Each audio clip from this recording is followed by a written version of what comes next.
И Ассаламу алейкум. Витаю вас, друзья. Сегодня 2 ноября 2024 года. У нас 81-й стрим на платформе открытого диалога информационно-аналитического центра Президиума правительства Чеченской Республики Ичкерия.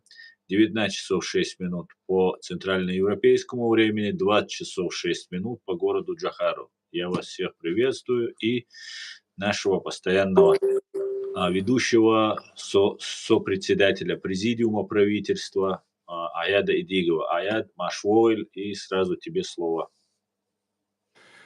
Беркел, значит, тема у нас какая, ты сказал? Тема, какие цели в отношении России, истинные цели в отношении России и Запада. То есть мы можем говорить практически обо всем. Да. Добрый вечер, дорогие друзья, слушатели. Приветствую вас, потому что без вас зачем нам это говорить? Наша задача здесь в том, чтобы вам рассказать, в чем причина той ситуации, которая складывается в отношениях с Российской империей, новой Российской империей, которая после развала Советской империи стала новой. И потому она стала новой, по нашему мнению, по моему мнению, потому что сам Запад, который пытался и готов был ее развалить, и знал, что это империя, потом она начала взращивать, думая, что это Российская Федерация России, которая незаконно создана, позволил ему создаться, потом делал многое для того, чтобы вести с ними какие-то отношения, которые давали возможность ей стать, скажем, демократической страной. Демократической страной что мы имеем в виду? Это значит, в первую очередь, что народ этой страны, граждане, могут по закону избирать власть.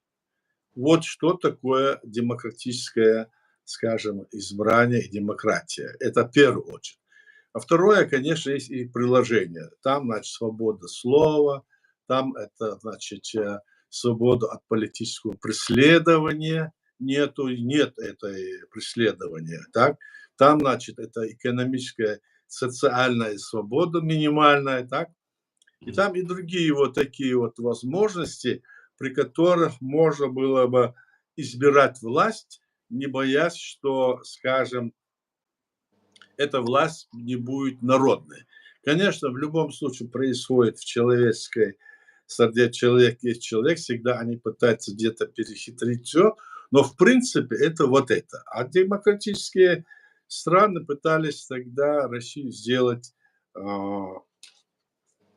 демократическим новым государством.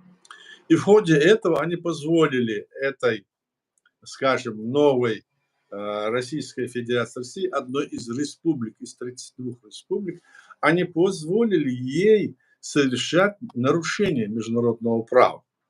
И это, конечно, относится к тому, что эти демократические страны не до конца выполняют свои, как говорится, обязательства перед тем, что они обязались выполнить. Как они вот обязались там, что все страны в мире и все государства должны жить в этом равном обществе, скажем. Все должны следовать международному праву. Вот так и это. И что они сделали? В первую очередь, они позволили этой новой Российской Федерации создать Российскую Федерацию России, которая есть сегодня, да, незаконным образом. В чем суть была незаконности? В том, что после того, как Советский Союз развалился, республики, которые вышли из нее, они имели уже статус государств. Да, имея статус государств, они должны были наполнить этот статус всей атрибутикой. То имеется в виду, чтобы там был герб, флаг, гимн, государственный, структура власти, избранный народом, и чтобы там действующее правительство было, органы местного самоуправления, и чтобы они действовали в рамках закона или конституции, которую они себе изберут, и чтобы они определили, в какую, так сказать, направленность они изберут, какую. А направленность три было. Он могли собственное государство говорить о создании, как Чеченская республика заявила. Могли сказать, что мы войдем в состав Совета Федерации, федеративное государство, так? И могли сказать, что войдут просто в другой состав государства. Вот три момента международное право позволяет, и я это всегда напоминаю для того, чтобы наши зрители, слушатели это знали. Так вот, Российская Федерация России, так называемая, тогда это был РСФСР, незаконно лишила права этих республик, которые сегодня являются частью как бы Российской Федерации России, не дала им возможность избрать свой путь, приняв решение и создав новое руководство этой страны от имени народа. Не позволила. Она делала все возможное, чтобы это не было позволено. А раз это было не позволено, значит, Ельцин и его команда – это имперцы, бывшие коммунистические руководители.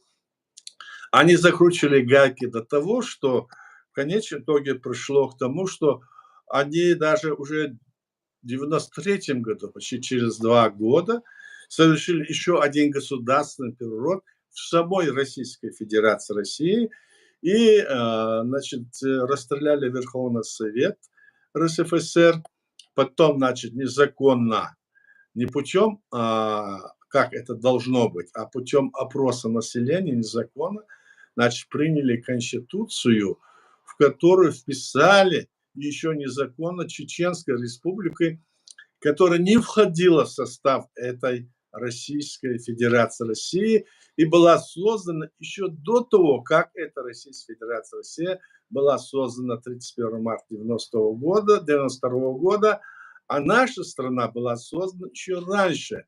И мы даже свою Конституцию приняли 12 марта 1992 года, а 13 марта нас признала Грузия, член Организации Объединенных Наций. И вот такие вот процессы проходили. Вот это и есть основа того, чего мы должны вот, значит, придерживаться. То есть мы должны это знать. Так почему же, обещая всем нам, в частности, вот, Чеченской Республике, нам приходилось там бывать с ними, встречаться с западными государствами, и они говорили, что эта страна в конечном итоге вот движется в направлении демократии. А как мы говорили, она может стать демократической, если она захватила вот эти территории незаконно, совершила государственные перевороты и еще вписала нашу страну в состав своей российской этой новой конституции незаконно. Вот таким образом происходили эти вещи. Теперь мы, когда думаем о том, чего же хотел Запад, получается, уж Запад при всем при том хотел, чтобы эта новая Российская Федерация Россия могла, значит, сотворить все для того, чтобы экономически высосать оттуда ресурсы. Имеется в виду, ну, все те ресурсы, которые были на нем, и с ними пытались договориться. И Россия, власть России тоже делала все для того, чтобы сохраниться, обещала и Америке, и другим странам, что они все это сделают, а в конечном итоге мы получили то, что Российская Федерация России напала первой на Чеченскую Республику Ичкерия, тогда она была Чеченская Республика, и совершила это 11 декабря 1994 года. До этого она совершала еще 3 агрессии против нашей республики. И вот этот первый поход, вот полномасштабный, в этом случае чеченский народ уже четвертая это была агрессия. Чеченский народ окончательно со всей ее армией опроверг вот эту славу, эту их мнение о том, что это великая армия, вторая армия в мире. Нет, наоборот, 460-тысячная российская армия находилась на нашей территории, и наш народ, который имел население всего лишь более 1 000 000 человек, и его бойцы, а так организовали, что победили эту армию, и они вынуждены были с нами вести переговоры о том, чтобы решить вопрос о выводе российских войск, которые мы могли уничтожить. То есть расстрелять их, или там, посадить, ну что угодно. То есть победа была за нами. И после этого было совершено ряд действий, были переговоры. До этого тоже были переговоры в июле 95-го года. Потом в 96-м были переговоры. И на всех этих переговорах участвовали миссии ОБСЕ, представляете? И эта миссия ОБСЕ фактически выступала, вот я участник переговоров, выступала на стороне, в целом не открыто, а была на стороне Российской империи. То есть на Западе находятся такие силы, она неоднородна, вот эта вот вся политика, которая не одинакова. Потому что здесь есть демократия, но есть люди, которые могут прийти к власти. И даже, чуть ли не помните, Гитлер пришел к власти, фашист пришел к власти. И теперь вот сегодня мы видим, что эти фашистующие друзья пришли к власти и в этой Российской Федерации России. И они как-то сгруппировались и давали возможность нарушить права наших народов. Ну, я имею в виду народы, которые вышли из бывшего Советского Союза, в том числе и наша. Они даже давали деньги. Этот демократическая партия во главе, который стоял тогда Клинтон, Билл Клинтон, они давали деньги, там миллиарды, 10, там 6 миллиардов, и говорили, решите вопрос малой крови. Мы это все помним. И тогда, хотя они говорили, что они в конце концов станут демократическими, они не стали демократическими. И сегодня даже мы чувствуем, которые Чеченская республика, Ичкерия теперь, которые мы пытаемся сделать все для того, чтобы освободить нашу территорию, и нам в этом вопросе мало кто помогает. Ни Запад, ни Восток, ни другая страна в мире не помогает. И в то же время встает вопрос, ну а как же быть, зачем это международное право нужно? И наши люди особенно говорят, да, они сами ее не соблюдают, мы не будем ее соблюдать, и все такое. И как раз к этому, вот этой нашей мысли нас сталкивает наш враг. Это Кремль, который говорит и сталкивает нас уже с 93-го года, 4-го года, провоцирует внутренние столкновения по разным признакам. Там горные чеченцы, плоскостные чеченцы, другие чеченцы, там как угодно, по религиозному признаку.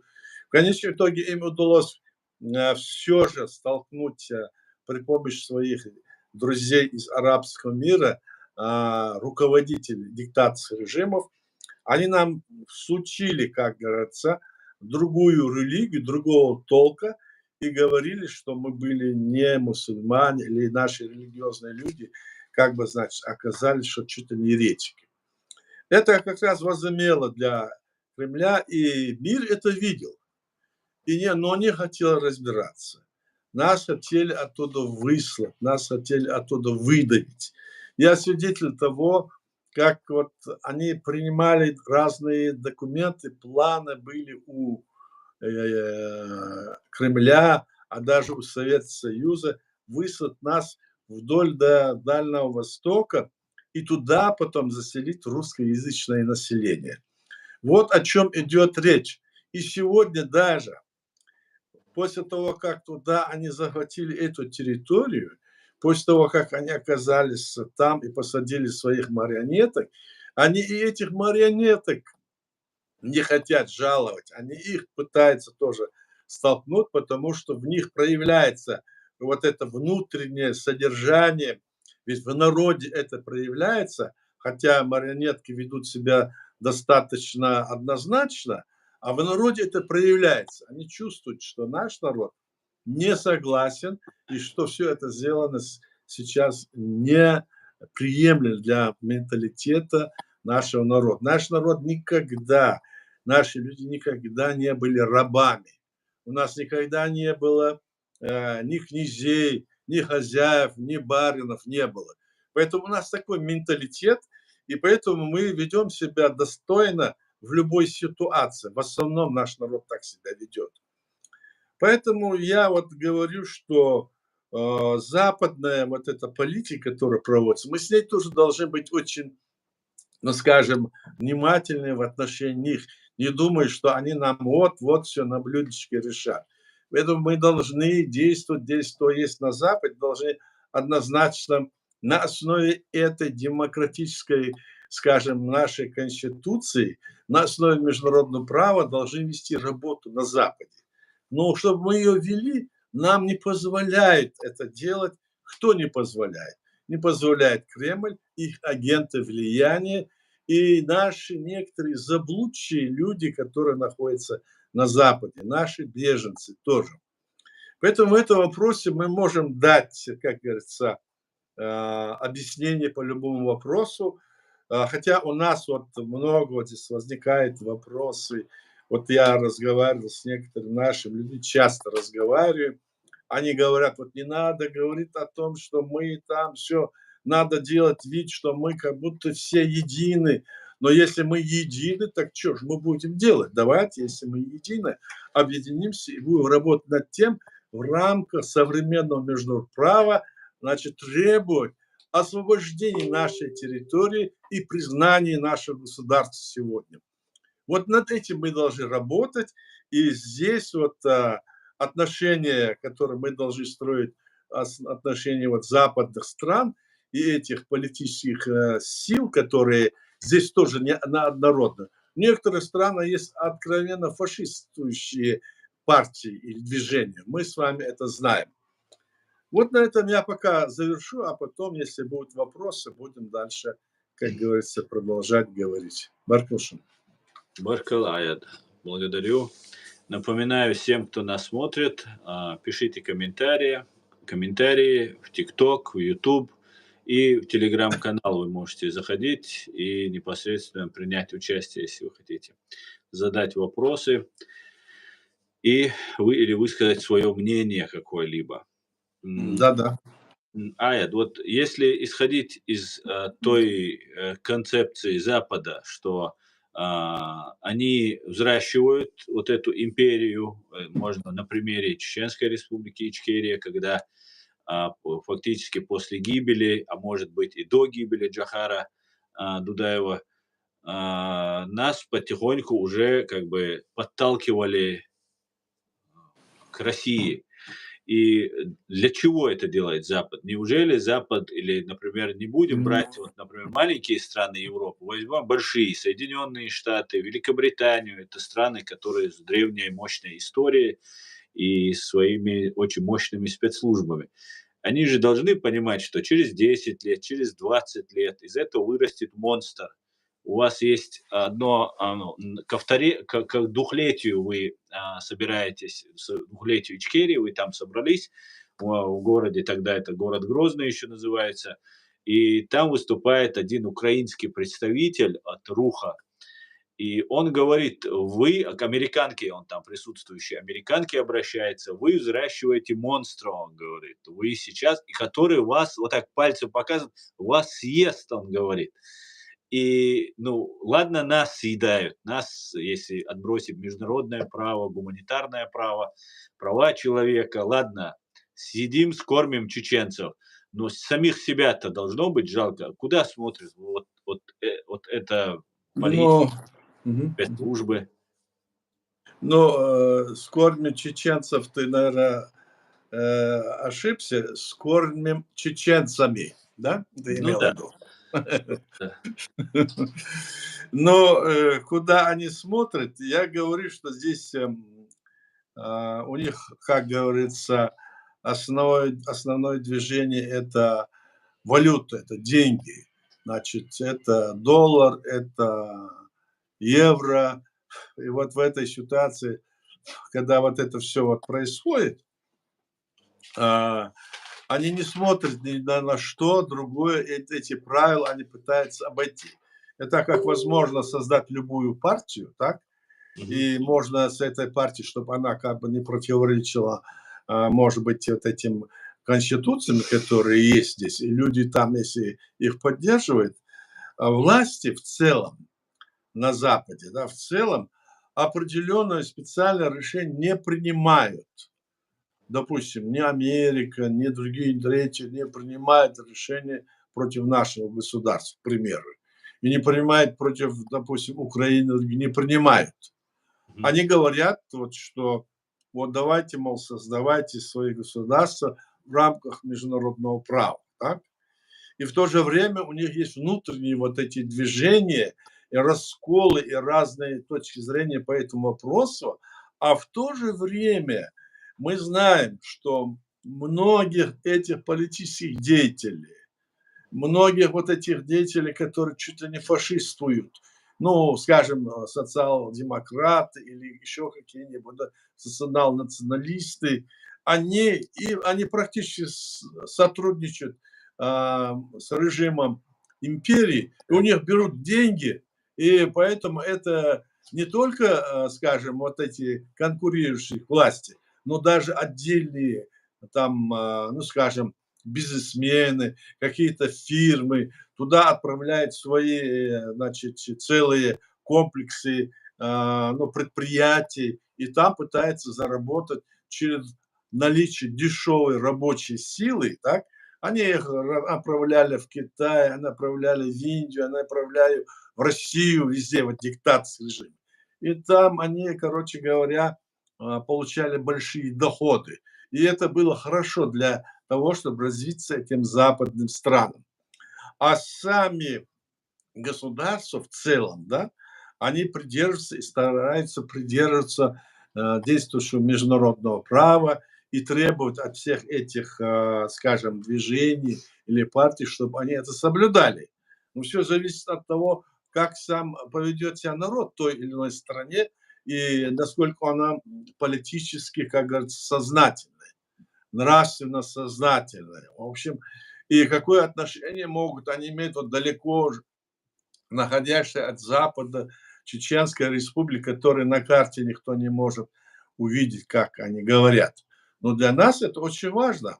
И мы теперь поняли, если бы тогда и Запад понял, они бы помогли нам тогда, значит, сломить хребет. Тогда, если бы сломили при помощи хребет этой Российской империи и не дали бы ей дальше двигаться, а потом они пошли на Грузию, на Украину, Молдову, ну все это мы знаем, да, то это было бы легче. То есть они пытались выжить как можно больше как бы, ресурсов. Даже некоторые министры, может быть, другие мы знаем. Вот возьмите Шрёдер, так? Возьмите здесь вот во Франции был премьер-министр тоже. Они работают прямо после окончания своей деятельности, прямо работают там у них в их фирмах, в России. Вот это отношение к этому должно быть как-то вот, ну, отрегулировано в соответствии с международным правом. И теперь поэтому и говорят, что современное международное право, оно изжило себя, что оно не является, мол, отвечающим интересам народов, что оно не является, значит, таким правом, которое бы могло бы защитить права человека, личности. Об этом везде идет речь и говорят. Но в то же время пока ничто не меняется, и наши люди, которые, и даже это Россия, постоянно подпитывают наших людей, да что там они сами ничего не делают, они сами не способны ничего делать, нет никакого международного права. Вот эти вещи, они постоянно вдалбливают и в наши, скажем, людей политически незрелых. Для нас зрелость вот в чем. Раз сегодня еще есть это международное право, и в рамках этого международного права мы впервые, значит, воссоздали свое государство строго в рамках, то мы должны придерживаться его. Если изменится международное право, то у нас остается этот базис перейти и в другое международное там право, которое будет принято. Но от этого, если мы откажемся, мы окажемся снова на днище. Вот в чем дело. Поэтому вот эти процессы и происходят, Аслан, потому что вот это и так говорят, они так говорят, чего они там хотят. Вот видишь, вот эта борьба идет, борьба между в этом современном международном праве идет борьба между демократическими странами, так и которые и внутри вот такая вот у них вот эта неоднозначность, да, и между открытыми вот этими диктаторскими режимами. Вот и все. Аслан. Спасибо, Баркал, Аят Баркал. Друзья, я приветствую всех, кто зашел. Пишите комментарии, ставьте лайки, распространяйте ссылку. И если вы не находитесь в Ичкерии, либо в России. Эд Мамеда, салам всем свободным людям, салам Аяд, салам Асан. Аяд, очень нужный стрим с Марией. Кто не смотрел, рекомендую. Вопрос к Аяду. Что побудило руководство СССР разрешить Инохчи вернуться на свои земли во времена Хрущева? Ну, во-первых, каждый новый лидер, который после Сталина пришел к власти,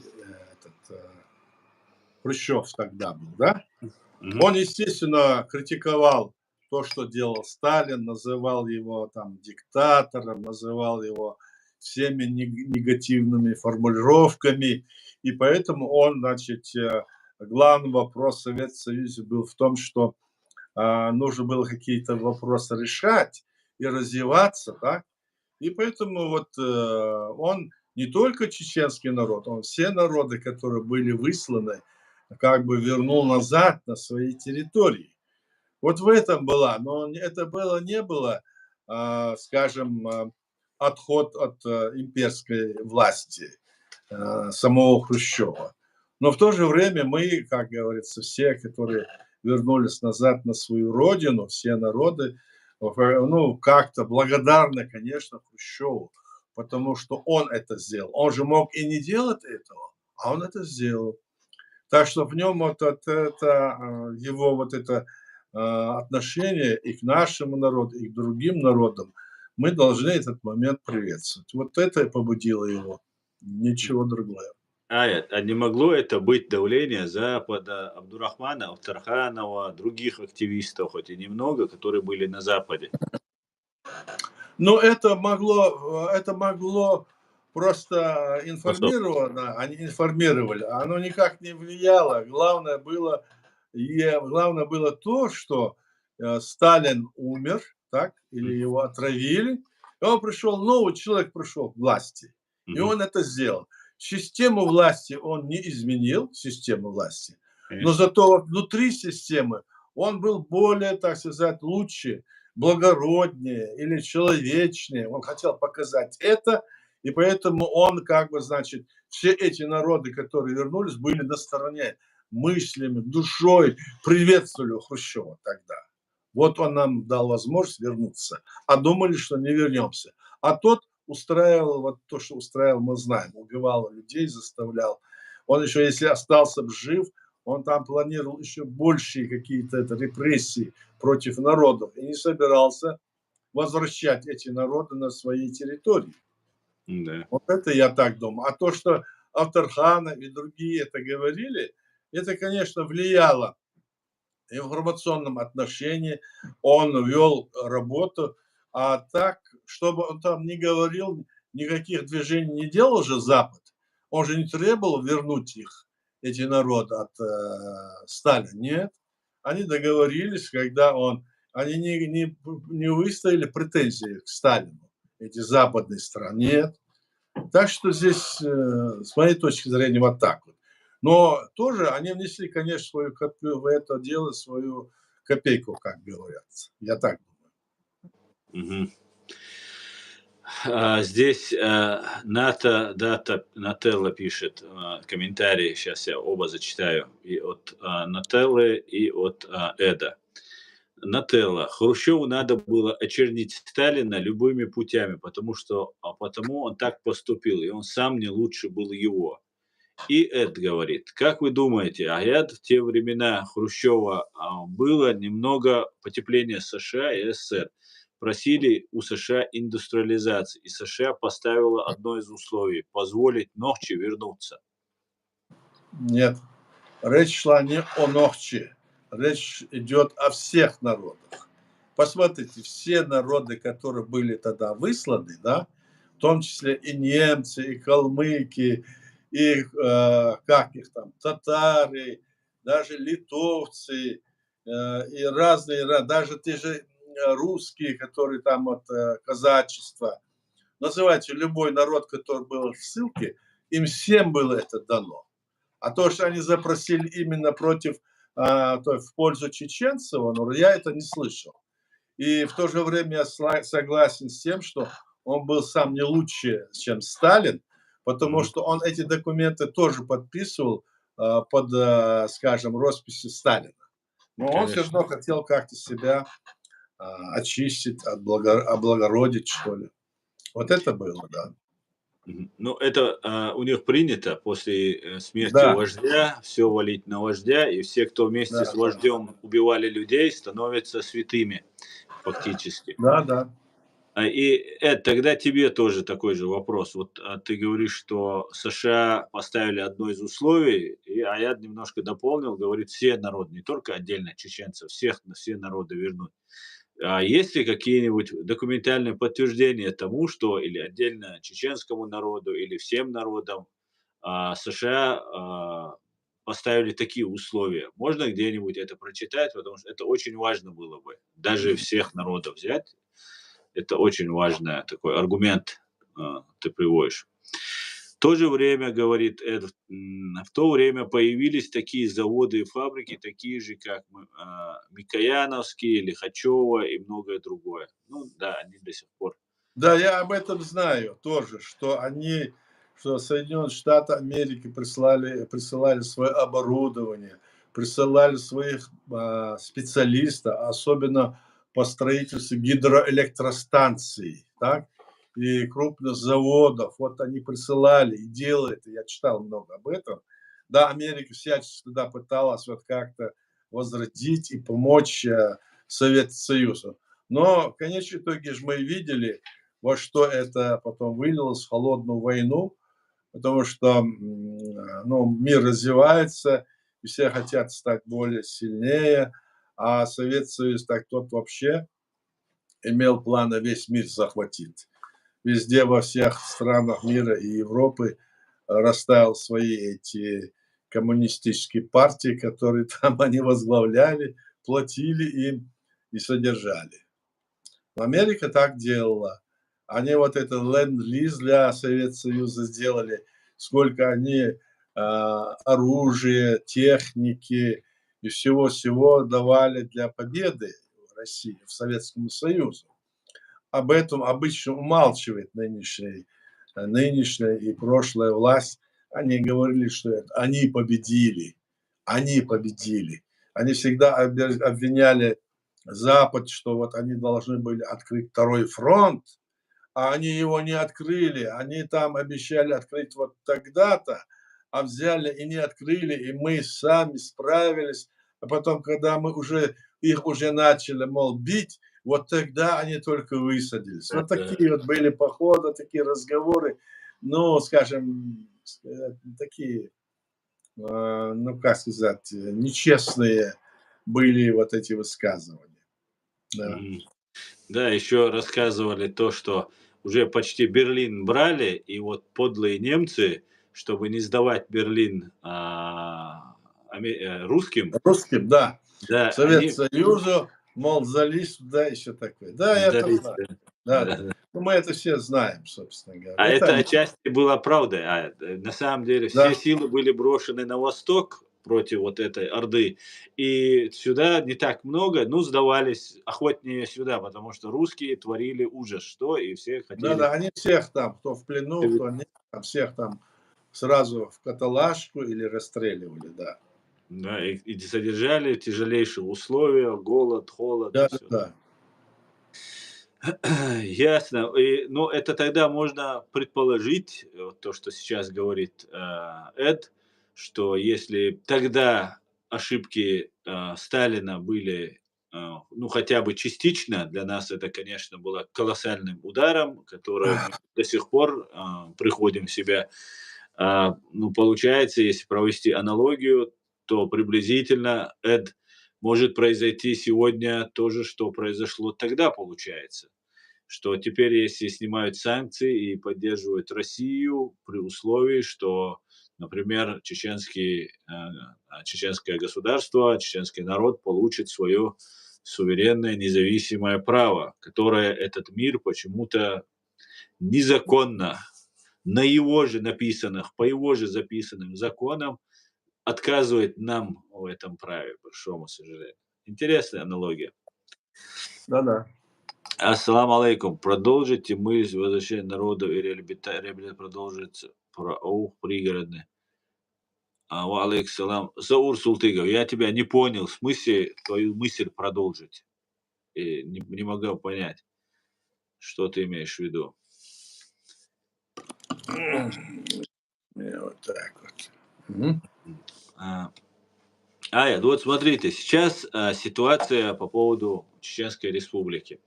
Я провел интересное такое наблюдение. В 2013 году во временно оккупированной Чеченской Республики Ичкерия устанавливается террористическая база, там какой-то институт спецназа какой-то там называется. Да-да. В 2017 году, через 4 года после этого, они его переименовывают там Русский институт спецназа. В Да, 2024 году, в феврале, вот 20 февраля этого года, да-да. прилетает Дмитрий Медведев во временно оккупированную Чеченскую Республику Ичкерия. И после этого Рамзан Кадыров говорит, что институт вот этот спецназа будет переименован в имени Путина. То есть прошло почти 11 лет с момента образования этого так называемого института, более 10 лет, и имя Путина ему не присваивали. И сейчас присвоили ему имя Путина. Это на 10-й год войны против Украины. Широкомасштабное, уже 2 года на тот момент идет широкомасштабное вторжение, присваивают вот это название имени Путина. И сегодня, вернее, на днях, несколько дней назад, происходит какое-то странное нападение. Украинцы на себя не берут эту ответственность. Потом мы не видим видео, где дрон непосредственно попадает, а есть как будто такая растекшаяся жидкость горящая, и, ну, может, что-то горящее сбросили, может быть, сами налили, облили. Ну и везде начинают нам рассказывать не про институт русский университет спецназа, как он назывался раньше, а теперь имени Путина.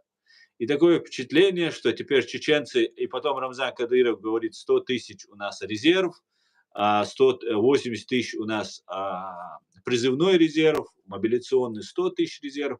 И вот мы все должны сейчас собраться, всех, кто нарушил административное нарушение, кто совершил административные, уголовные какие-нибудь деяния, из них формировать штрафные батальоны, ну и так далее, и так далее. Фактически буквально за полгода, за 8 месяцев до удара вот по этому институту Путина его переименовывают в Путина. Что это может быть? Это игра какая-то, совпадение? Как вы считаете?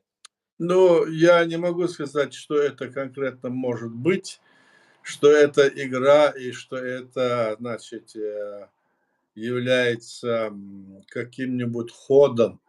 А, в это я, верю. Потому что туда приезжал Путин накануне, бывал там, потом вот этот спор за эту организацию, вот этот Валдерис, как он назывался. Валберес. Там это, потом там убитые люди, все это раскручивается. Не случайно ездил он во все эти республики, и в Азербайджан, и другой, везде демонстрировал свою приверженность. И ситуация сегодня в самой России, она достаточно шаткая, потому что весь мир, вот как мы видим, ополчился против этой империи. И даже вот эти вот страны, скажем, Китай и Индия, они так открыто не поддерживают Путина. и опасается, что он, мол, развернуть может атомное вот это вооружение, Мгм. опасается. И внутри вот понимают люди, которые вот посылают их детей там вместо пушечного мяса, Мгм. они, эти люди, понимают, особенно те, которые сидят во власти, они понимают, что им тоже идет конец, они могут в конце концов все отобрать. Путин неистует, он пытается раскрутить дело таким образом, что даже вокруг него находятся люди. Он же знает хорошо, он сам КБшник, что как раз таки вот и Сталин, и другие, все, кто убирал, все, которые находились вокруг него. Поэтому, мне кажется, сейчас вот этот мандраж или вот эта ситуация в самой России, и Путин ищет выход из этого положения, как его искал в свое время Ельцин. Помните, когда он должен был, хотел уйти, болел, все такое. И он хочет на каких там условиях выйти из этой игры, ему все равно же надо уходить. И поэтому, мне кажется, он, может быть, вот в этом вопросе хочет привлечь еще более Кадырова. Возможно, что один из вариантов, чтобы он туда пришел и сел вместо него. А Кадыров ему будет гарантировать вот это все. Очень даже возможно. Потом с этими организациями, Валдерс и все такое, пока не ясно, вопрос стоит открытый. Вот Мгм. этих людей, которые вокруг него были, он их не отпустил далеко. Это не значит, чтобы он их не убрал бы. Он их не отпустил, чтобы они были, как говорится, на виду, и чтобы видно было, чем они занимаются, вот эти вот его окружение. Как их там назвать? Бортика, другой, вот эти все, которые крутили вот эту всю, вот эту империю там, раскручивали. Теперь они видят, что сегодня они сцепились уже, когда они пришли вот в Украину, и начали вот эти обещания, которые дали еще в свое время, когда атомное оружие Украина отдала. Теперь они видят, что если в этой случае Путин там победит, они видят, что авторитет, скажем, западных стран и демократии, и все это падает и упадет до, как говорится, до самого низа, и тогда вот это возобладание этой линии диктаторской станет, как говорится, ну, острым вопросом. Так? Мгм. И мне кажется, вот поэтому и эти корейцы туда задвигались, наверное, с поддержки китайцев тоже, Китай, Индия там где-то что-то колышется. И в то время я думаю, что как тут бы не было, Путин сейчас, вот он, у него, мне кажется, мандраж, он говорит, ни при каких условиях я, мол, это не уступлю, он говорит. Почему? Потому что если он уступит, что будет? Значит, ему конец, он же там собирался навести порядок, денацификация, демилитаризация и все остальное, а в конечном итоге ничего не сделал. Он хочет захватить эти территории, которые, мол, считает это теми вот там этого Донецка и других, Луганска, которые недохвачены. И говорит, на этой основе я хочу, мол, это с вами, мол, договориться. Такие идут разговоры. А как же, а зачем тогда, если ты говорил денацификация и другое, а здесь ты вот хочешь на этой основе, мол, остановиться. Это у него промежуточный такой вариант. И если пойдет на это, если Запад и Украина на это пойдут, он ищет машинально там человека, которого посадить в Кремле, чтобы потом сохранить ему жизнь, сохранить его окружение, и чтобы он, как вот Ельцин, мог доживать спокойно свой век. Вот что, мне кажется, он ищет. Вот и все. И Мгм. это связано с Чеченской республикой, и, может быть, с Кадыровым. Может быть, мы скоро с вами увидим через какое-то время, как Кадыров будет восседать в Кремле, и вот восседать там, ходить, и все это у него в руках будет. Это Мгм. будет один из вариантов, который может устроить Путина. А другие, кто там может ему гарантировать это? Никто. Как мы видим, никто. Другие могут его раз отравить или убить, И потом вот эти все западные, вот эти разные Карамурзы и другие, которые на Западе, или, ну, скажем, эти Ходорковские, все, и это Навальная Юля, они все там что-то другое метят, они это не хотят, но они же никак и не будут гарантировать, если даже скажут, Мгм. они не гарантируют Путину безопасность после сложения им своих полномочий. Мне так кажется. Ага. А тогда еще один вопрос. Вот смотрите, вы сейчас сказали про Навальную там. Она заявила, что она будет баллотироваться в президенты и что она будет президентом, Российской Федерации. Мгм, мгм, На это, русская оппозиция или российская оппозиция, мгм. здесь изображает из себя таковую, очень сильно возмутилась. Очень сильно. Все начали ее: "Да кто она такая?" Там, начиная от всех, заканчивая главным российским оппозиционером Кутаевым. Кто она такая? Что она из себя представляет? Она там ноль из себя. Ну, вот такие вот вещи говорят. Россияне, российская оппозиция говорит. Все там, Ходорковский там и все остальные. И, вот что это значит? Америка, Соединенные Штаты Америки сделали ставку на Навальную, на Юлию, на ФБК. Они могут сделать ставку, но Путин-то так не пойдет. Путин-то не может остановить войну. Ну, Он остановит войну, допустим, согласится с тем, что ему сейчас вот говорят. Он же говорил, что я это денацифицирую, демилитаризирую. Он демилитаризировать. это не сделал. Если он это не сделает, он окажется, вообще обнулится перед народом своим. Да, Поэтому у него нет возможности назад делать шаги. ясно. Единственное, он может это сделать только в том случае, если ему будет гарантировано. А эти вся западная вот эта это либеральные вот эти все политики, в том числе и Навальная, они ничего не могут обещать ему, во-первых. А во-вторых, там в России кто их там поддержит, эти всех? Никто. А, Кто вот этих всех людей, которые вот здесь на Западе себя изображают деятелями, за какие такие, скажем, блага или достижения их поддерживать, поможет поддержать народ? Нет. Народ там очень даже пассивный. это Они хотят себя сохранить.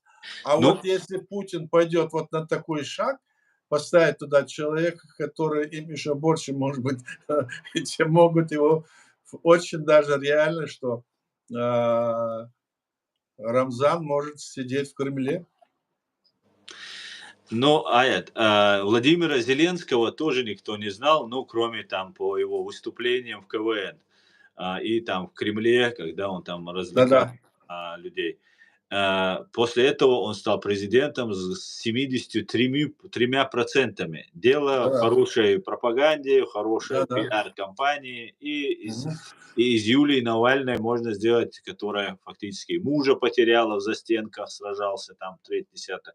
Из нее можно сделать такую вдову, мученицу, мотивированную против путинского режима. Ну, А, это вариант такой, я не исключаю, но мне кажется, что это нереально, это из фантазии. Ее никто не изберет. И никто не назначит, если даже весь Запад будет хотеть. Ведь он же не пойдет на уступки под то, что он будет сам себе выбирать гарантию сам себе, зная. И вот это все эти скандалы, которые сейчас закручивают, эти ну, взрывы, его путинские названия этого института, вот это Валдерис, который, это все, это, наверное, вот этот спектакль разыгрываем им для того, чтобы в конечном итоге он там то-то, то-то делал и показывал, вот я там покажу. И теперь эти начали двое извиняться, а третий не извиняется. Может быть, вполне так, что этот дрон или эти, не знаю, что там, прилетели на этот институт, могут они прилететь откуда угодно. Но мне кажется, Украина здесь ни при чем. Почему? Какой смысл Украине, значит, запускать туда дроны и настраивать чеченское население, которое в перспективе вот ждет и ожидает, когда Украина настраивает против себя. Значит, чеченский народ желает победы Украины. Ну, кроме, скажем, определенной там части, которая гонит туда насильно, туда воевать. А в целом народ, мы же знаем, что весь наш народ хорошо помнит, что было и что есть. Ну, ситуация вот такая, мне кажется так. Я свое Ну мнение говорю по этому да, поводу. ну смотрите, если исходить из того, что Путин остается, а если с ним произойдет то, что с Хасаном Насраллой произошло в Ливане?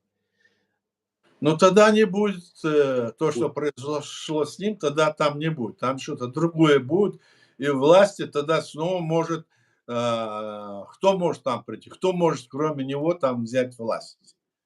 Кроме Путина? Нет, кроме, если Путина не станет, да, кто Мгм. может там в России вот захватить власть? Кто? Ну, из действующих. Ведь понятно, что там Ну, нужно например, вообще. фамилия озвучивается Чубайс, что вот он тут формирует новую Чубайс, банду. нет, Чубайс — это ненавистный человек для всего, скажем, постсоветского пространства. Его не любят. Он еще Э недавно выступил и сказал, что это ему не земной мешает. шар должен дойти до 1,5 миллиона населения, остальных до конца этого века надо уничтожить, собственно говоря. Это его слова. Ты же слышал это? Нет, не слышал. А я пришлю тебе.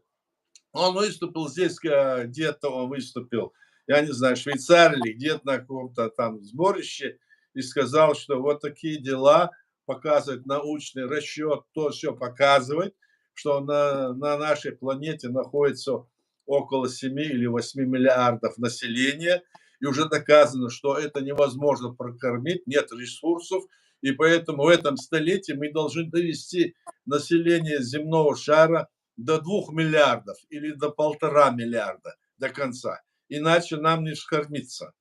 Это его слова. Я сам это слышу. У меня где-то это есть записи. Пришлю тебе. И это Ну, все знают, а? ну, это чистый фашизм, то, что, конечно, Да, да, да. говорит, это, не знаю. Это именно вот так вот. Они могут сейчас что угодно говорить, крутить, вертеть. И вот эти все, которые вышли здесь на Западе, сейчас вот это все крутят, вертят, да, Мгм. они там никто. Ну, скажите, пожалуйста, кто их там избирал, кто их избирал? Это, возьмите это Пономарёва, другие, которые дружат с нашими, так сказать, имперцами, которые помогают. Вот Закаевская и другие компании, которые работают против нашего государства, утверждают, что нашего государства нет, принимают документы, и что только они делали в пользу Кремля, так? Теперь они перекрашивают, что тогда когда-то в Советском Союзе были эти коммунисты, потом они стали демократами. Помнишь, если ты помнишь, молодой? Да, да. Потом это, поэтому так вот эти вот люди, которых я назвал, они уже 2-3 раза то такими, то такими, то такими. То есть им уже нет никакой веры. Понимаете? Вот я имею, и с ними, вот с нашими, которых мы знаем, с ними эти люди с ними дружат. Но они сейчас где-то там между собой поссорились, вот эти российские вот эти вот эти заграницы, которые приехали, эти, как их, ну вот это Карамурза и Ага, другие. ага. Да-да-да. Они уже между собой спорят, как придет. Подаренные, Да, подаренные. да. Вот они там вот спорят, ну, я имею в виду и Ходорковский там, и Ага. другой вот это все. Они уж между собой, как ты говорил, спорят между собой. Ну, спорят так, спорят, что? Они уже между собой спорят, кто там станет. То есть они думают, что, допустим, чтобы их кто-то там поддержал, может быть, Запад, чтобы их поддержал там. Но чтобы их поддержать и что там власть захватить, нужно что? Победить, развалить эту Империя. да, империю. Тогда может Путин может кинуть атомную бомбу. Помнишь, он говорил, но если России не будет, зачем нам эта Россия? Мы кинем атомную бомбу. Он так говорил. Мир, да. Помнишь, да? Да. Зачем на этот мир вообще? А у него еще в голове кто знает. Поэтому наиболее вероятное то, что я сказал в данный момент. И Мгм. там вот эти вот, которые вокруг него вертелись, вот эти все дела, которые крутили, помнишь, этот рязанский сахар, другой. Все это, вот это ему все же надо покрыть, спрятать надо, так? Ему надо все это, и нужен там другой человек. А кто на это вот решится? Вот, конечно, решится тот, о котором я сказал. Рамзан. Да, если остается, как сейчас есть, то да, может быть и Рамзан, может быть там Алаудинов, там Не, какие-то. Алаудинов нет, и близко нет Аладдина. Аладдина — это, как говорится, правая рука Рамзана, может быть. Это люди, которые хотят иметь, значит, власть в России, так? И в то же время они поняли сейчас, что, оказывается, как бы они им не служили, как бы они им не сказали, что мы ваши пехотинцы, оказывается, их не любят там тоже. Они должны были их любить вроде бы, а на самом деле нет. Они это поняли, поэтому вот это, они вот этот момент используют, с моей точки зрения. Мгм.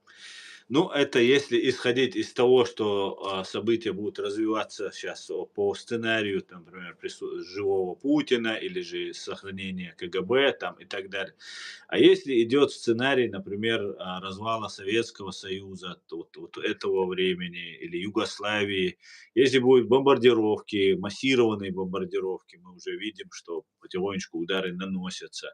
Территория Курска уже часть захвачена, освобождена точнее и так далее, и так далее. Начинается хаос. В самой России они готовятся к противостоянию там, антиисламскому, антимусульманскому и так далее. И в итоге, когда Россия будет уже уставшая, изнеможденная, появится какая-нибудь Юлия там, с нимбом на голове, которая с мечом в одной руке, с другой руке с весами, придет и скажет: все, вот справедливость и кара и так далее. Не думаю, не думаю. Если Панику она даже на торбе приедет туда с веником, ее там не любят. Я так это вижу. Вот я так у думаю. Путина Это ты 2%. можешь предполагать, да, но я думаю, что это иначе, да. А да, время покажет. Пока что Хорошо, я я хотел с вами. прийти, да, Да-да. я хотел прийти к вопросу, дойти свою мысль довести до вопроса, когда я и раньше вас об этом спрашивал, и сейчас большая часть нашего народа находится под оккупацией фашистской России, и нам важно знать процессы, которые происходят внутри вот этого фашистского социума. И я вижу, что поделились на два лагеря. Есть, ну, их несколько лагерей, но основные два — это вот навальнята и антинавальнята. Как нам, чеченцам, исходить из нашей позиции, Аят? Как нам действовать? Что вы можете посоветовать? Я вот об этом говорил и говорю. Мы должны придерживаться того, что мы строго следуем решениям нашего народа, общенационального съезда чеченского народа, который соответствует современному международному праву, Мгм. которое только оно есть сегодня, это право, так, международное право, подписанное всеми странами, принято в 1948 году, скажем, или чуть позже. И принципы, которые есть приняты тогда, так, и, соответственно, этим международным правом мы создали свое государство ровно так, как и другие государства, которые вышли из Советского Союза. Я имею в виду и Украина, и Белоруссия, и Грузия, и Казахстан. Мы точно так же сделали, не позже их, даже чуть ли не одна из первых стран была наша. Поэтому это был нам дан случай, это был, можно сказать, что это было дано даже сверху, от Всевышнего, можно так даже говорить, для людей, которые это не понимают. И другого случая может не быть. Поэтому мы должны и здесь, на Западе, и должны там у нас, которые есть на нашей территории, наши граждане, чеченцы, они должны понимать, что только этот путь является для нас наиболее верным, наиболее правильным и единственным. Другого нету. Отход от этой линии — это значит, мы слазим с этих рельс, и поезд наш рухнет, дальше не пойдет. Поэтому мы здесь на Западе, мы проводим эту линию политики, говорим всем нашим людям здесь: давайте, значит, согласно наших вот этих вот всех принципов, основ правовой, так, на этой основе давайте, значит, вместе здесь объединимся и будем работать для того, чтобы нас наше государство, которое сегодня оккупированное незаконно Кремлем, было признано, чтобы оно, когда будет признано вот Украина, Грузия и другие там несколько государств, там балтийские нет пока, хотя мы им послали это тоже обращение, так, и другие, что будем над этим работать все вместе. А здесь среди нас появились вот такие отщепенцы, которые все время ведут работу и говорят, что вот то они говорили, что нам надо протекторат, потом говорили, надо это Горскую республику, потом вот Конфедерация народов Кавказа. Вот эти все, которые они называют, это говорит о том, что они называют, это говорит о том, что они хотят снова закабалить наш народ, раз. А во-вторых, это не в рамках современного международного права. То, что они называют, все за пределами 1948 года, раньше были. А Конфедерация народов Кавказа, которым они там носятся, это всем известно давно, еще там уже у нас на родине было, когда мы были там, известно, что это ГБшная организация. Они организовывали нападение на кавказских народов, скажем, Абхазию против Грузии. Они вели и другие провокационные вот эти действия. Теперь с ними носятся наши некоторые деятели, тоже называя там, что они такие-сякие, что они помощники там наших президентов первого и второго. Это я не знаю, этого не было, особенно первого президента Жахара не были эти помощники. И их друзья, которые вокруг них крутятся, они всегда работали в пользу Кремля. И принимая ими решения, это есть в интернете, везде посмотреть можно, все они работали в пользу Кремля. Я не говорю, что прямо в пользу Путина, но в пользу империи. Эта работа велась так и прикрыто. Теперь на Запад их воспринимают, и они здесь вот действуют, крутятся, потому что они поддерживаются определенными силами здесь на Западе тоже. Наша задача вот это все раскрыть и объединиться, особенно нашей молодежи, нашим гражданам. Молодежи, я имею в виду чеченской и любой другой национальности, который является гражданами нашей республики и нашим друзьям. Мы должны эту работу вести на Западе, говорить с этим вопросом, выходить ко всем европейским странам, в том числе и Соединенных Штатов Америки. Мы надеемся, что Эд и другие там наши друзья нам помогут в этом вопросе. И мы надежду это имеем. Так что вот такая ситуация. Мгм. Профессор Абдурахман Авторханов говорил, что мы можем стать свободными только вместе с русским народом. Он должен стать свободным, получить демократию. Об этом, в принципе, говорили и сами американцы, что вот они станут свободными, демократичными, и мы тоже заживем. У вас, я знаю, есть контакты с русской оппозицией, настоящей русской оппозицией, вы их называли, и в эфире называли, и в частных беседах мы это обсуждали. И важно знать, и мы связаны, что ни говори, и долгой историей войны связаны с Россией, и Россия нам много чего должна, ну и так далее, и так далее.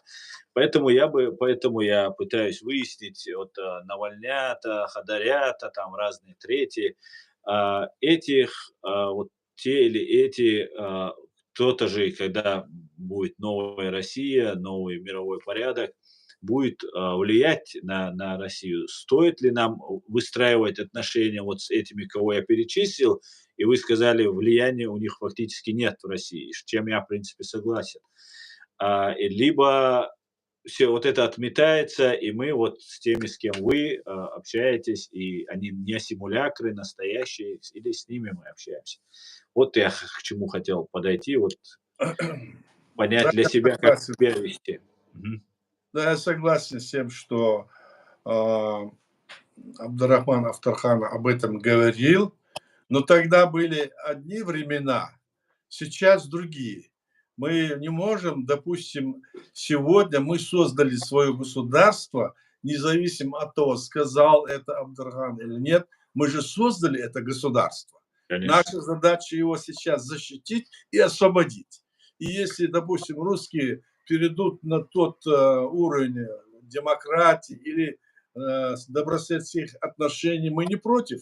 Мы и тогда не были против, если бы они себя повели в том направлении невысокомерно. Как будто вот вы никто, а мы это. И все эти народы, и Украина в том числе, они не хотят быть под российским сапогом, которые вот так себя высокомерно ведут, захватили вот эти огромные территории от океана до океана, так, и сидят себе, припевают и говорят, что это, мол, нам свыше дано.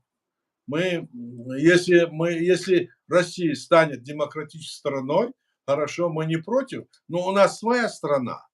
Мы должны ее восстановить по всем правилам, как она была, и только после этого, на этой основе дальше двигаться. Для этого мы должны обращаться и к России, допустим, если она восстановится, да, и другим республикам из бывшего Советского Союза, которые вышли страны, чтобы они нас признали и другие, и чтобы мы могли, как говорится, жить нормально. Вот о чем речь. Пожалуйста, мы не против этого. А те люди, которые вызывают, там есть люди, которые действительно являются и не верят в эти западных, вот эти либерально-демократических движения, которые являются, ну, по большей части людьми, которые там понахватали все это, вот это вместе с этим, как его, как этот, тот момент, когда был, они когда ваучеры выпускали, и там вот это все Приватизация. обнулили. А? Приватизация. Да, приватизация. А все обнулили, до того обнулили, что это ваучер тогда стоил 10 тысяч рублей одна «Волга». А потом обнулили, что ее за бутылку стали продать, все Да, выкупили и стали хозяевами. да. Фактически захватили все этого народа. Кто это возглавляет? Один из них был Чубайс. Мы же знаем же. Это все знают. Поэтому этот вопрос такой. Это люди не забыли. Они это все вспоминают, все знают. Не это М, как. да, сегодняшние миллиардеры, миллионеры, они все выходцы из того Они стали миллиардеры не потому, что они были большие специалисты в том, да-да, чтобы раскрутить и все это сделать, а потому что они хорошо своровали, а потом хапнули. начали быть хорошими специалистами. Да-да. Мы у себя в республике эту приватизацию не позволили. В нашей республике мы ее не сделали.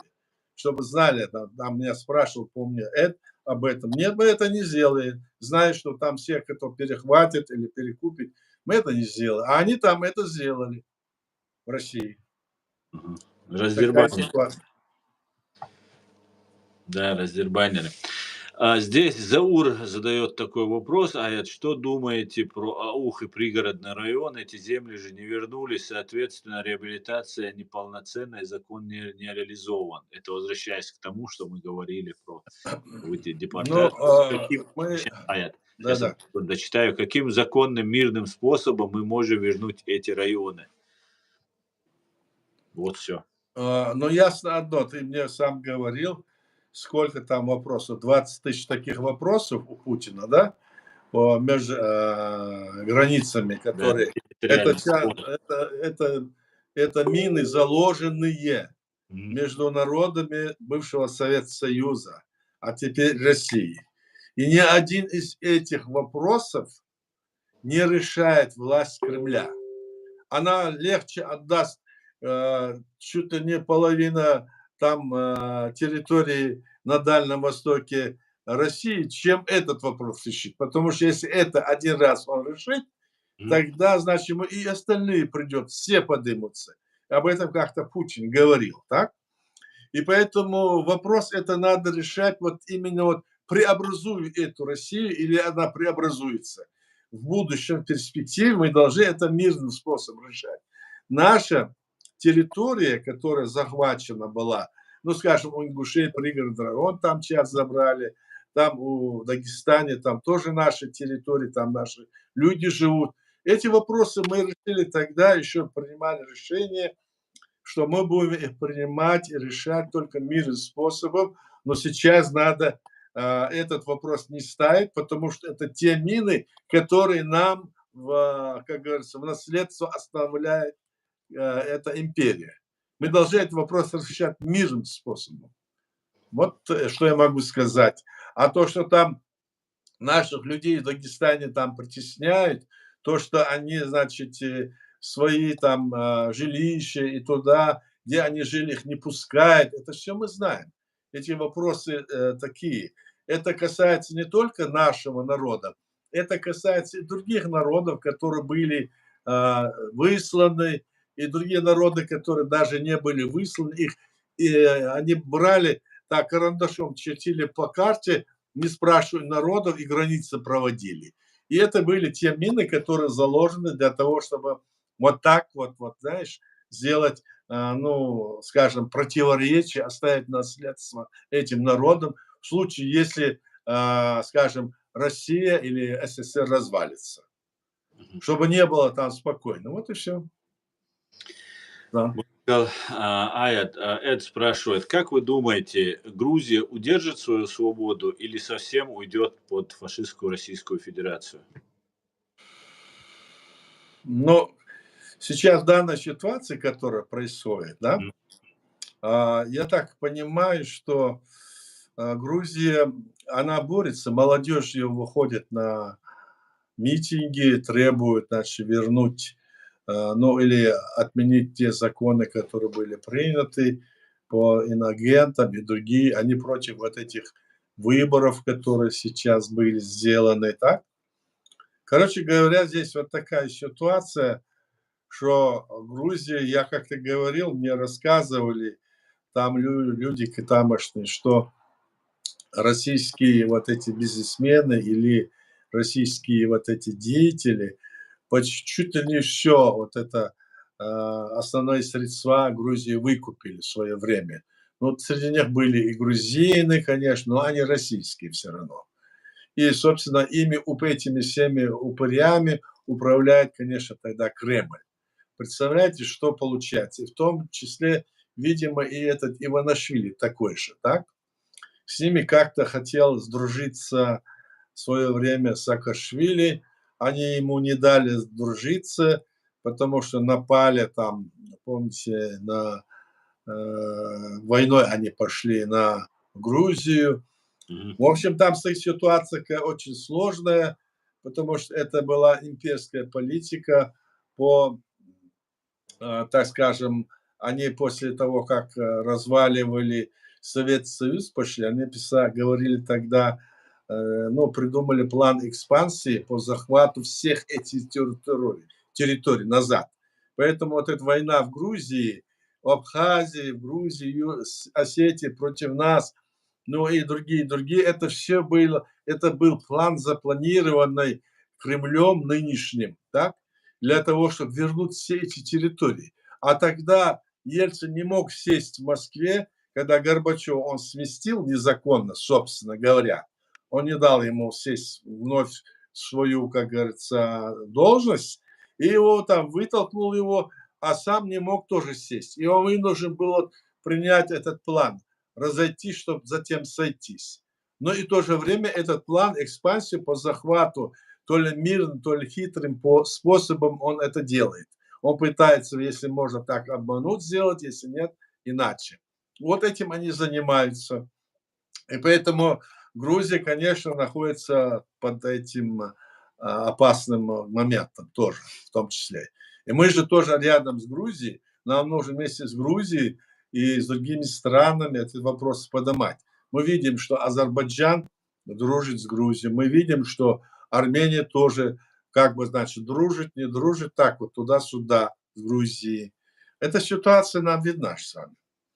Поэтому это все имперские вот эти замашки, и этот вопрос должен решиться, скажем, противостоянием Украины и Кремля. И ему мы должны себе помогать. И если, допустим, как я говорю, там он захочет уйти, то есть мы сейчас не даем, он как бы поймался, этот Путин. Он говорит, я поймал медведя, а тот ему говорит, тащи его сюда. А этот говорит, он меня не пускает, как я тебе рассказывал. Он поймался. И отпустить не может, и его самого не пускает. Так что вот такая ситуация. Знаете, вот мне так кажется. Аят, вы неоднократно говорили, что Грузия является нашим центральным союзником, центральным партнером. Сейчас вы говорите, что есть у вас и общение, и мы рядом, и друзья, и это правда, и полностью мы вас в этом поддерживаем, нашу единственную легитимную власть чеченского народа. Вы скажите, а есть ли какие-нибудь грузины, с которыми можно было бы нам взаимодействовать, общественникам, правозащитникам, чтобы мы потихонечку просвещали грузинскую, чеченскую молодежь, потихоньку их втягивали в это?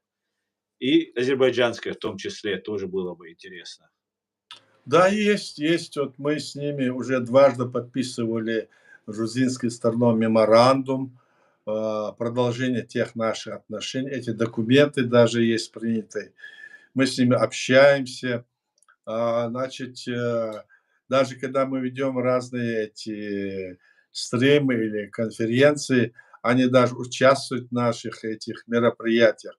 Но так вопрос, как ты говоришь сейчас, это правильно, надо об этом подумать, как это сделать. Мгм. Это Было мы бы стараемся. отлично, было бы Да. отлично.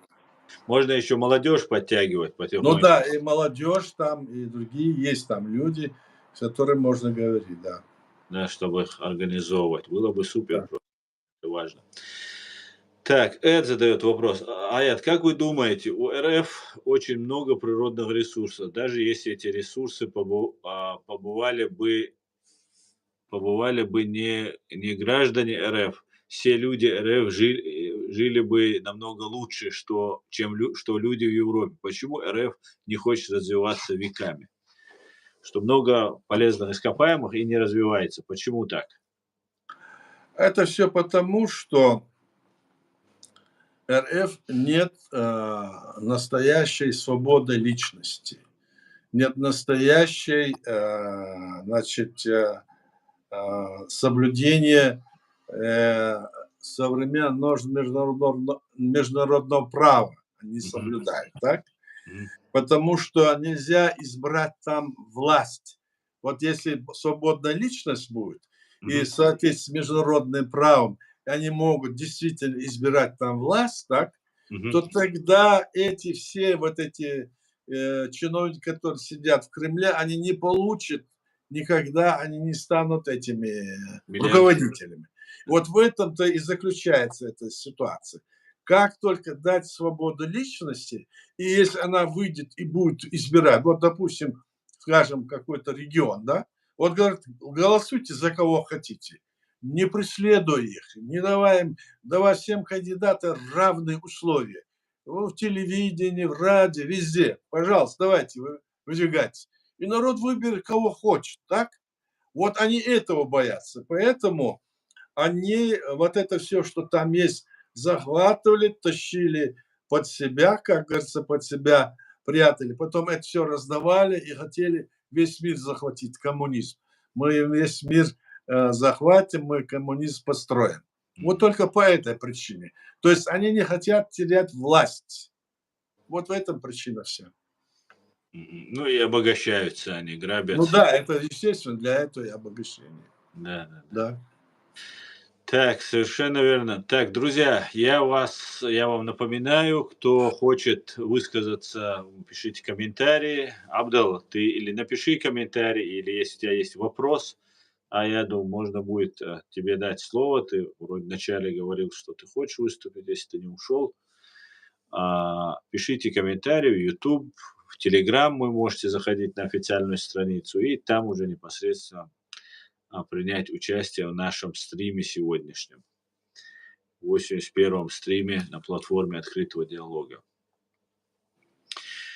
Так, есть желающие? Есть смельчаки? Да, я здесь, говорит. Абдул, так, Абдул, давай мы тебе дадим слово. Тут ты хочешь что-то сказать? Я тебя слушаю. Все, сейчас, Абдул, тебе слово сейчас дадим.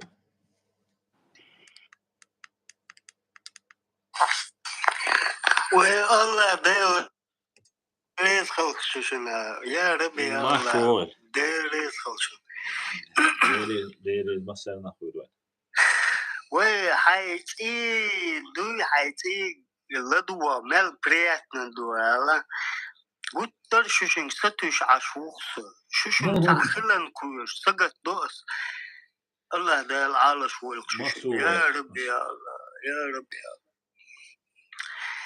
ما شاء الله هاي هينز خرشة ويتاحة تريستا هنادن بوش تعي وي تريستا خيرا موات صورك خلعار يدوات تيسيش خلعارق كده ملادوجي يسنايات ملادوج إيش بريزوات نوش عل نماس إيش بدكي دواتي أش أت تقولي يلدو يحير يلا يحق حير يلا تيع سو خولي يلدو دمغن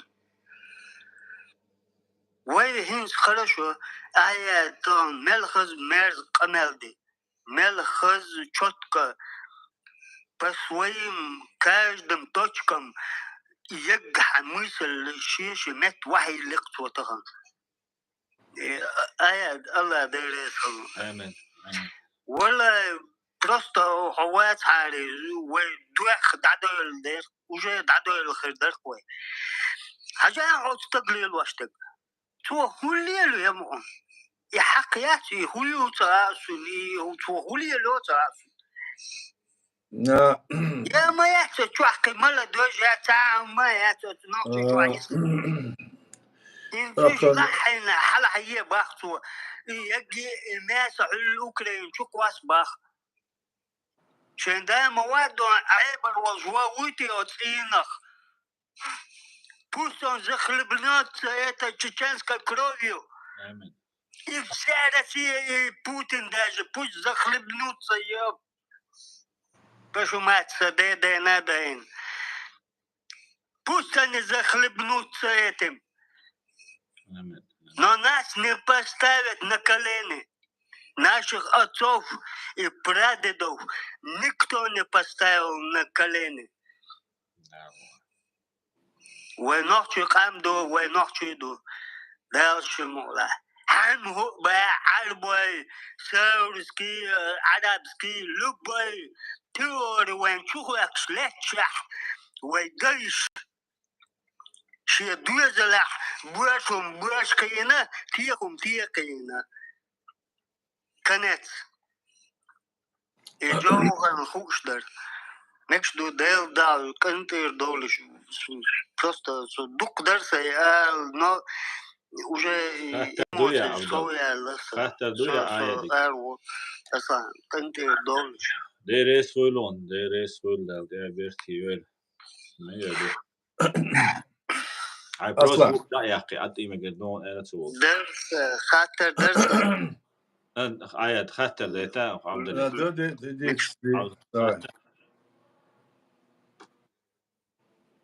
عبد الزكاة وصدول حال ذات الزكاة وصدول حال يخلق لا يرسم خدو خالوش تك يتو خالوش ورسو خدو конкретно الوي دونا سبير وترو جوج كحه от оппозиции не оппозиции бошта положение шуч хан so nis армия цавен положение шмериш so dik تعتقير نص داش شوات أطوى ديك بسني دورسو نتاعز مودو أصلا أحمودو إيش شوتك بسني دورسو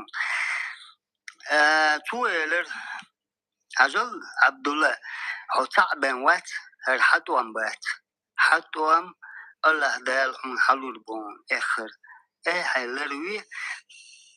لروي أشحاول الله هو الله تندن بول نقبات يشور مبات اللي يرسل داش شو أو شمو سوقتون كوتر ولا توال سوتون ثاني أو منو تشوفن أو منو تعدو حلوين شوي أنو الإشتان بالي أنو الإشتان كات أو شميو خير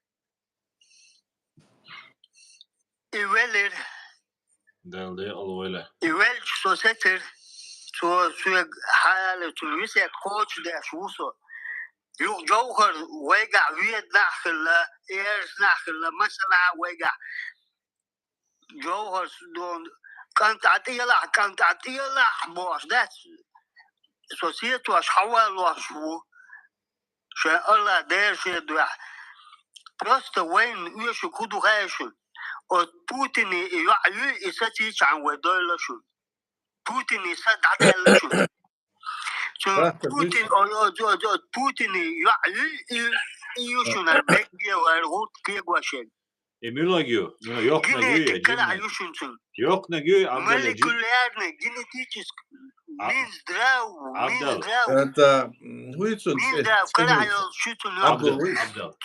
يا جوا شو يا Абдул. واكم نيم ها Emilagio Абдул. Абдул. Абех мобил вой ваш амел дешена. Вой ванюк öz амел да дес. Вой халас шеф кечерсен био хайт сене да дичи шятсвай. Мелчо ху адалях вой мо до хунда гейт дисвай. Иш садича изамдич аздик вой амел дишта война ويتس أمل ده ويتس نه دوی خیتر دو وی نرمال دوی ال خیتر دو دوی چوخ هداga در سون گوش دو سون قیش یارنا گوش دو چو نیس و سومنت ها öyle گوش دو و مخ برات مطبخ دو خودیر دو و نو در هدو موه ده ال اسخال و شوها سون ده سون در و دوی سود ده آخرت کلا کنکریت آوش در ويش مديش دول قمل اشتغل ديز القيت شاردوس أردنيا تمل قدي هش قدر ديش ورد واي ما ديتس ديتس ديز واي غير واي يزدل واي ديش حدين هم عدا ديز واي اشتم دوق عبد الله هالخ سخيتها ديك نكستو Abdal hatta duya ayadi. والله الدنيا شو بوكم خربوشون Milio Abdal. Milio بوتين كلا دوشون دقي Milio ya hatta. شو سيريزم باشو ديك ده أمل Okey. عبد خاطر دويها عبد خاطر دويها Hatta duya قيتر سو حاجة روس Milagio. Genetik lider sa yuter. Hatta duya ayadik. يو Минздрав Российской Федерации. Ayadik. Hatta duya ayadik. Генетическое Минздрав генетическое وآياتك سوير دو كل المرة والوقت نقدر أخذ أستر комментарий даешь Абдул أخ микрофон давай خيالة вопрос давай тогда أخذ комментарий Ая, я думаю, сейчас фашистская Российская Федерация Аяд, я думаю, сейчас фашистская Российская Федерация не готова к свободным выборам. Я думаю, 90% фашистской Российской Федерации больные люди, имперцы. Их надо лечить не одно поколение. Аяд, это возвращаясь к тому, то, что ты говорил. Я полностью с этим согласен, поэтому я свое мнение сказал на этой базе, кстати. Именно на этой базе основываясь, я сказал, что Путин сейчас ищет выход из положения. Вот я это имел в виду. Так что у нас с вами одинаковые мысли. Мышление. Басаевин, да. Мышление. Да. Еще есть вопросы? Нет, пока вопросов нет, Аят, пока не вижу. Мышление, Баря. Хорошо. И ковид мечеряла алхиячу. ковид Америки, от Америку и маквесин Путин глава Минздрава генетической Минздрава Российской Федерации дعوة شيوع تمل دول مليار زمروزتين تمل زامكش زمروزتين اوه يا عطجزنا تشيول يا عيدا وجد عيود عاج سيدا وجد عيود عاج تالي حياتر إيو ترشبك يشر مديد إيش مال عبد الله закон не закон إيش مال يشات سود يشر تنداور تولويش ديكدو خاطر دويتس يعني دات آيات دات يعني سوسيوي уже полтора часа. вот это дает Давай. Спасибо всем, кто участвовал в этих мероприятиях большое. Давайте завершим. Всех благодарю, всех, кто принимал участие, задавал вопросы, писал, слушал, наблюдал, всех, кто посмотрит. Спасибо вам большое. И все будет Ичкерия. Ая Дерес Хойлом. Спасибо. Спасибо всем. Спасибо. Абдел Адикюэль, Масейра Адикюэль Машуэль. Всего хорошего. До свидания, друзья.